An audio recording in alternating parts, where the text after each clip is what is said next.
సనాతన ధర్మంలో తెలియక కొంతమంది అంటుంటారు, ఇంతమంది దేవుళ్ళు ఏమిటి, ఇంతమంది దేవుళ్ళు ఏమిటి అంటారు. ఇంతమంది దేవుళ్ళు కాదు, ఇంతమందిగా ఉన్న దేవుడు తప్ప ఇంతమంది దేవుళ్ళు ఉండరు. ఆయనే పరమభాగవతోత్తములైన వారి కోసమని దిగి వస్తాడు. ఒక ఆయన తపస్సు చేస్తాడు, ఈశ్వరా మిమ్మల్ని గుర్రంగా చూడాలనుంది, హైగ్రీవుడిగా వస్తాడు. హే భగవన్ మిమ్మల్ని నందిముఖంతో చూడాలనుంది, నందీశ్వరుడిగా వస్తాడు.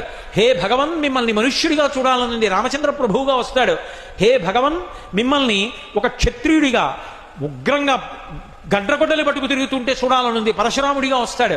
పరమభాగవతోత్తములైనటువంటి వాళ్ళ కోరిక తీర్చడానికి, వాళ్ళకి కనపడడానికి ఒక రూపము దాల్చి కిందకు వస్తాను. ఇలా వచ్చినటువంటి విష్ణువు యొక్క అవతారములలో 21 అవతారములను ఉన్నాయి, 21 అవతారములు. వాటిని స్మరిస్తే చాలు, వాటిని ఒక్కసారి జ్ఞాపకానికి తెచ్చుకుంటే చాలు. నైమిషారణ్యం లాంటి ప్రదేశాలలో ఆ పేర్లు ఒక్కసారి వింటే చాలు.